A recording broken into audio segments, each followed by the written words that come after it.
Kris Magnusson is SFU's Dean of Education. He has worked in a variety of educational settings, including teaching junior high school in his native Saskatchewan, and as a counselor in a number of colleges and technical institutes in Alberta. After earning a PhD from the University of Alberta, he taught counseling psychology at University of Calgary for 10 years before joining the University of Lethbridge's education faculty, where he rose to be acting dean and associate vice president academic. Magnusson's primary research interests include counseling psychology, career development and organizational planning, and renewal. He has published widely and been recognized for his work on the application of research to career counseling practice. Kris also has a strong interest on the application of information and communication technologies to education. We welcome Dean Kris Magnusson to Your Education Matters.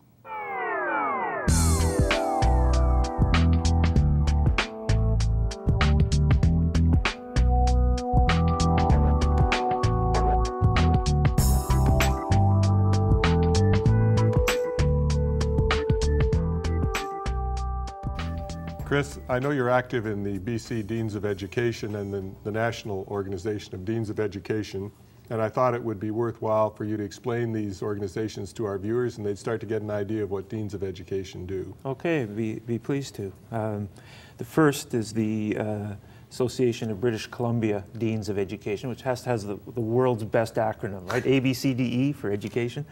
A loose collection of Deans of Education come together to see what kind of common interests, what common areas we would have, and rather than think in terms of small competitive pockets, which is kind of what most universities have been set up to be, competing for students, competing for programs, competing for provincial dollars. Rather than that, what would happen if we collaborated on issues that were of common interest to us? It started out, as you're well aware, with 3 universities, and we now have 9 member institutions in the province of BC. So we get together, we talk about what sorts of pressures are we facing as deans of education. And odds are that one of those 9 people have seen that before, have done that before, have got an answer for it. So instead of reinventing the wheel, we can support each other in the sorts of issues that we're facing. And the same thing takes place on a national level. Yeah, absolutely. The Association of Canadian Deans of Education, actually, without a whole lot of modesty attached to it, and I had no part in this, so it was my predecessors who took the national stage. So the BC Deans have been very active on the national stage for bringing Canadian Deans together and addressing serious issues about education. One of the things that I'm really excited about with the Canadian Deans group is the launching of a series of accords on education. So these are documents where we say we share these common values and ideas. The first one was an accord on basic teacher education. The one I'm really quite thrilled about was one that we launched last year, which was an accord on Indigenous education. And it states what is the responsibility of a faculty of education for promoting Aboriginal education in Canada. What are the things that we have to pay attention to? The one we just launched at the most recent meeting was an accord on research in education. You've been active in the field of Indigenous education, haven't you? Yes, I have. Would you tell us a little bit about what you've done prior in that area? Sure. Some of it is accidental. Some of it is happening to work in places where there's a large Aboriginal population. Probably the work that I am most proud of comes from the work I did at University of Lethbridge. That university sits right next to the largest reserve in Canada, the Blood Reserve. And for years there had been an attempt to try to foster some kind of programming that would acknowledge and honor Blackfoot ways of knowing. And it just was very difficult to break that into the traditional structures of a university. And what we did was instead of trying to find a way to help Aboriginal students come into our teacher training program, we sat down with the community and we said, well, what would happen if we built our own? And so we created a Blackfoot-centric, language and culture-centric teacher education program. We called it Nitsitipi, which is the way of the people. And we took 24 students. We got funding to do 1 pilot, took 24 students in, 19 of those students graduated with degrees in education and are qualified in setting a standard for educational practice now in southern Alberta. They were so passionate and so committed to what they were doing that within 2 years, we created a Master's of Education with a focus on curriculum leadership for First Nations. So it's one thing to have trained educators, but it's another one for the people themselves to be designing the curriculum, not just imposing a curriculum. So curriculum design and curriculum leadership from a First Nations perspective. So, well, I suppose that's been relevant for you at SFU because SFU has a long history of working with our First Nations. And that was actually one of the attractors for me, was that SFU does have a very powerful record. We've got a long ways to go. We have things that we can improve, and we're trying to do that. I've just authorized the beginning of an Office of Indigenous Studies within the Faculty of Education, and we intend to put that up as a priority, part of our vision and a part of our responsibility. It's been encouraging to see that we've been able to recruit faculty members of Indigenous background too. We do. We have 5 such members, and we're leading the campus in terms of the numbers of Indigenous scholars that we have. One of the challenges that an Indigenous scholar faces is that the mechanisms, the traditional scholarly mechanisms of publication in accepted refereed journals don't necessarily understand or appreciate the kinds of work and the difficulty of the work that they do. So we have to really work hard to ensure that we give a level playing field, to give them the chance to advance in their scholarly career.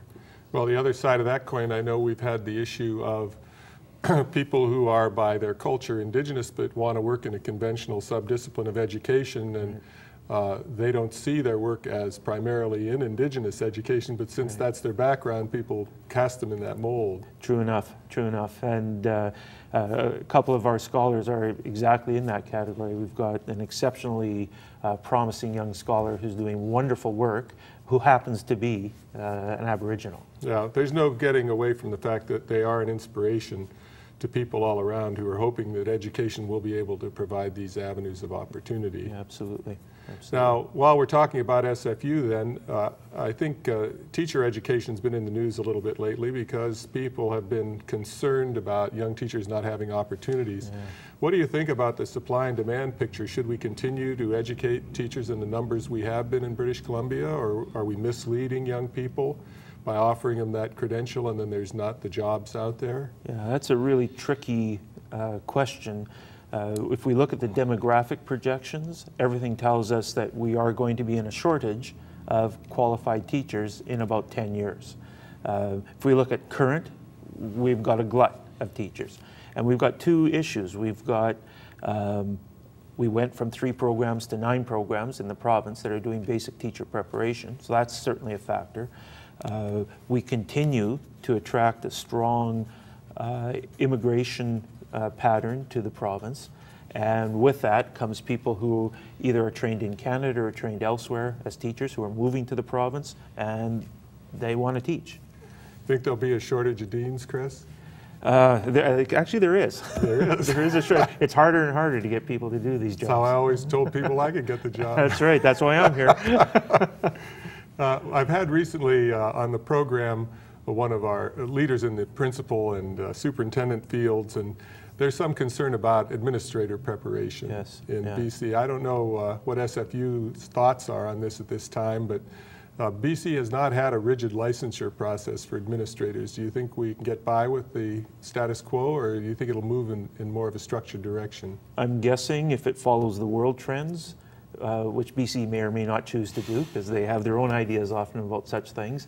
But world trends are towards some kind of accreditation or licensure for leaders in the academic community. So I suspect we should be preparing that way. I would be interested in pushing a similar model to what I did in the last place I was at, which is if we're going to design a leadership training program, let's design it to the acknowledged world standards for leadership, and then let the province catch up to us. I think we should be leading the way in these sorts of things. Whether it's a formal certification or licensure, or whether it's simply designing programs to standards. Those are two different questions. Okay. And I know among those standards here in BC would have to be attention to the 21st century learning agenda. Mm-hmm. And I'm wondering how the SFU education faculty at the present time is adapting its programs to prepare educators who can work in that structure in BC. That's a really interesting one because it's such a gnarly question, the 21st century learner, and it's as if it's something brand new. And most people think of 21st century learner, they think of bringing out the technology, bringing out Twitter, bringing out the iPad in the classroom, all those sorts of things. And 21st century learning, when you boil it right down to its essence, is nothing more than how do we create personalized learning paths? How do we create chances for individuals to maximize their potential? I did a few talks around 21st century learning and what we have to do to respond to it. And I always started it with one of my favorite quotes from 21st century learning, which is simply, wisdom begins in wonder. And if we harness this wonder and find ways to enable students to grab the things that they're passionate about and explore them in deep and meaningful ways, you create wisdom. And the way you do that is through these personalized learning paths. And people would buy that, and they'd get that, and I'd suggest, now who is the author of that brand new quote? And very few people got that it was Socrates. So good education has always been good education.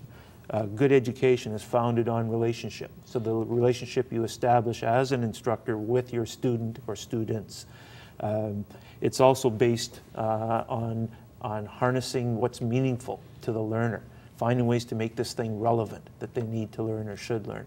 And those two items come together beautifully within this personalized 21st century learning agenda. We now have the mechanism to do that in ways we never used to before. We can use technology to get access to those learning paths, so all technology is doing is enabling what we've been doing all along. So when you ask what are we doing within our SFU program, one of the real strengths of the original design of our teacher preparation program is the whole relational aspect, the importance of establishing relationship with learners, the importance of each teacher learning how to engage in reflective practice to understand better how what they're doing is working or not working. And those core things, it's like critical thinking, are applicable no matter what's coming down the pipe. So we need to maintain that, but now I think we need to broaden it. We need to take our program into sort of a next generation where we do provide some foundation skills, where we do show how to become leaders, and whether that's leaders in use of technology or simply leaders in creating pathways for learners. That's the next evolution of our program, and I've just commissioned I'm calling it my high-powered team to take a look at our design and imagine what is 21st century learning like? What does that student look like? Therefore, what does that teacher need to look like? And if that's the case, what does our program need to look like? Well, I know when I was doing the job you're doing now, it was uplifting to see the reception we get all over the province for the work that's been done in teacher preparation and PDP at SFU. It's the heart of the faculty, and it has found a place in the heart of the citizens of British Columbia. Yeah, absolutely, and they have every right to be extremely proud of the program. But one of my favorite sayings is get better or get past. And so we need to continuously reinvent, not throwing out the heart of what makes us great, but maintaining that and finding ways to take it a next step, to evolve it to the next generation. Thank you. We'll be back in a moment.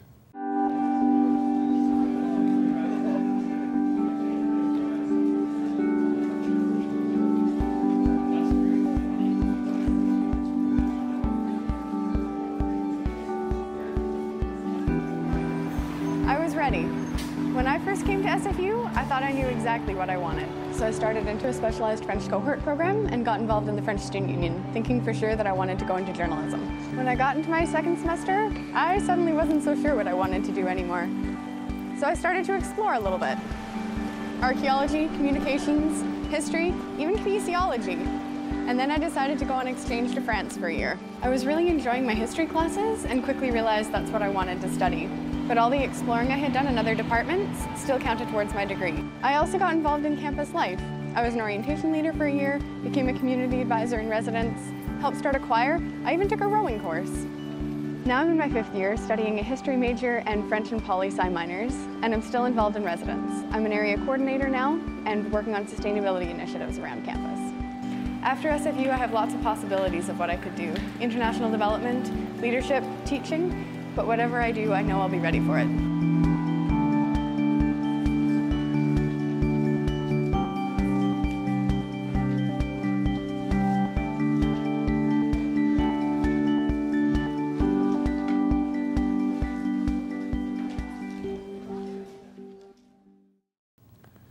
Kris, I want to return to something you said earlier about individualized pathways in 21st century learning, because it connects us to your home discipline, which is career development. Absolutely.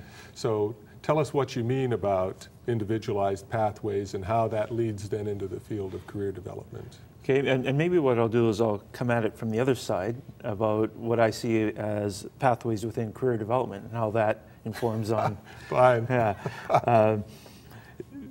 Career is probably the most misunderstood concept in educational practice today. Most people tend to think of it as an occupational choice. And because of that, most of the systems of help that we had available were solely around how do we help people make a decision. So you had interest inventories that, you know, compare your interest to interests of those in a particular field, and if they were similar, then you'd probably like that field. So all that choice and decision based business. One of the real key bits of that old way of thinking is that it is a predictable series. You could identify what skills you have and what interests you have and link those or match those to an occupation. So it's all based on prediction. What the world tells us today, and for the last 20 years at least, has been that the state of change in the world makes occupational choice very hard to predict. So you can't predict a destination anymore. You can't say, well, this is what I will be, because by the time you get there, it either doesn't exist or it's changed so much that whatever you prepared for is no longer relevant. Many technical fields, the half-life of information related to that field is less than 2 years. In other words, 50% of what you knew is now irrelevant and it's being replaced by something else.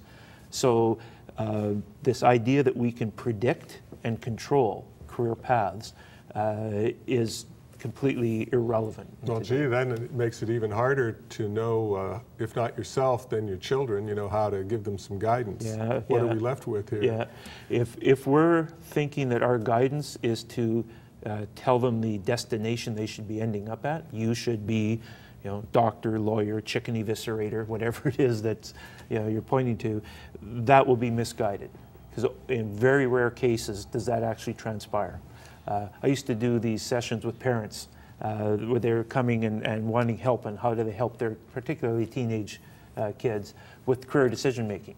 And so I'd do a little test. I'd have 100 or so people in the audience, and I would say, okay, hands up, how many of you today are doing that which you thought you would be doing when you were 16?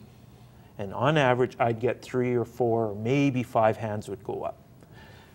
And the message, of course, is that, well, if in a time of relative occupational stability, 95% of you weren't able to predict very accurately, why would you expect in a time of real turbulence and change that your child should be able to do that? Well, what do we do then? I mean, the picture seems pretty dire. It's not a dire, it's actually a very exciting picture. Okay, too much excitement maybe for me. Too much excitement. What we have to get comfortable with is that if you have a direction in mind, and if that direction is based on what you are passionate about, that path will create itself for you, and that path will open up. You need to know not what the last step is, but what's your next step. So another trick that I often did in career counseling when I'm working with the young people is turn the tables on a very common strategy, which was imagine yourself 15 years from now and what you're doing and what would we need to do to get you there. And most kids can't imagine what they're doing Friday night, let alone what they're going to be doing 15 years from now. So it lacks relevance, lacks meaning for them. So my question is always, well, if you could be doing anything tomorrow, what would that thing be? And so we make it more immediate, more relevant, closer. There is a sequence. I developed what I guess in retrospect is a rather complex theoretical position around 5 processes of career development. And I was teaching that to a graduate course in career counseling. This really, of course, it was brilliant, a brilliant theoretical position on these 5 processes. And after I was through, and I was absolutely convinced that now I've edified this group of future professionals, somebody puts up her hand and says, "Can you condense that into just a few words for me?" I thought, what a brilliant challenge. And so I said, well, it starts with an understanding or an uncovering of those things that you're proud of as an individual. What things, what stories, what achievements do you have that give you a sense of pride? Well, why do we ask that? Well, we ask that because the thing that you're proud of is usually an embodiment of something that represents a passion for you, something that's meaningful, something that's really relevant. And then I realized, well, I had 2 P's here. I had pride and passion. I'm on a roll, so let's keep this alliteration thing going. If you start actively exercising that which you're passionate about, make sure that it's a part of every day that you exist, you will start to have a sense of purpose. You'll start to get a direction. You'll start to say, this is the kind of thing I want to do. So I teach people not to search on the basis of occupational titles, but if you love this, why don't you find some people who are doing that thing? And don't worry about what the occupational title is. Discover that, and you'll find a whole range of opportunities. How in this do you fit in when you have to risk your money and buy a degree or take time off your work and sacrifice? How do you factor those long-term things that involve sacrifice in? So that's the next 2 of the P's. So once you have a direction, a purpose in mind, you need to get better at it. You need to practice it. So practice is the 4th P. So performance, engage in this thing, get feedback on it so you improve in it. And then the 5th P is poise or confidence. It's grace and dignity in the performance of something. If you feel poised about something, you have increased your level of confidence. And with increased confidence, you have a better and more reasonable chance of saying, this is the next step I need to take. So when you're asking whether this is worth an investment for me, the answer is usually how closely is it attached to your passion. When I was doing a lot of work in times of fairly significant unemployment in regions, and I'd go into a region that might be 30% unemployment in that area, the question is, what do I have to do to be one of the 70, not one of the 30? So if we focus on the instrumental decision, I will do this choice because it increases the chances I get a job, what our data shows us is that if you go in for that reason, you are way more likely to be amongst that small percentage who isn't employed in it because it's not where you live. It's not your heart. Yeah, those working conditions that you're mentioning there are a hidden factor that are really very important. Like a number of people that I know have been happy working in higher education, not necessarily as faculty members, but any job you have at the university puts you into the university environment as a place to work. And that is a certain kind of work environment. And you could take your same skill set and values and translate it to another place somewhere in private sector in the business world and may not be as happy, not because the work was so very different. You might be working in accounting or human resources, but because the environment didn't have the characteristics that you like. That's exactly right. So it's not the job title or the occupational title that counts. It's what is it about that activity that you find meaningful. So it may be that it's a creative environment, maybe that it's a collegial and collaborative environment. And odds are you'd be happy in any environment that did that for you. It's just that in this case, the academic environment was doing it. But you could take the exact same job, put it in a different context where you didn't have those value sets, and the person would be miserable. Well, I don't know about you, but I'm glad higher education existed for me. Absolutely. Absolutely. I don't know what would have become of me. Yeah, well, something else. Maybe you would have been a media host and we'd have seen you on NBC. I guess I'm in training for that. Absolutely. Thank you very much, Kris. Okay, thank you. We'll be back in a moment.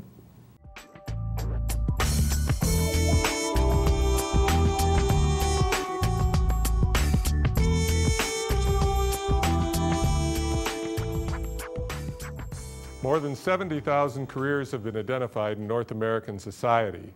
How many could you name and explain? As an educator, I have long been concerned about the difficult road to earning a living that we present to young persons. Career counseling exists as a field of research and practice, but to what extent are its insights available to rising generations? Not much, I fear. Most persons seem unaware of the field or how to obtain such help. The costs of this lack of service are vast. Young people and others train for careers without a full understanding of the nature of the work or their own range of talents and interests. Often time and money are wasted and people find themselves unhappy with their occupations or trained in a field with few openings or burdened with debt that their income cannot truly service. Sadly, many university students are fearful of following their true interests because they see no vocational outcome for a degree in the discipline that arouses their passion. Oftentimes they're wrong and lacked an accurate understanding of how arts and science majors evolve into careers, or how postgraduate degrees can be layered on an arts and science baccalaureate. Wasted talent, resources, and time all follow the absence of sound career counseling. How will the people you care about obtain these services? Or will they proceed by trial and error in a frustrating and inefficient cycle? Thank you for thinking about Your Education Matters.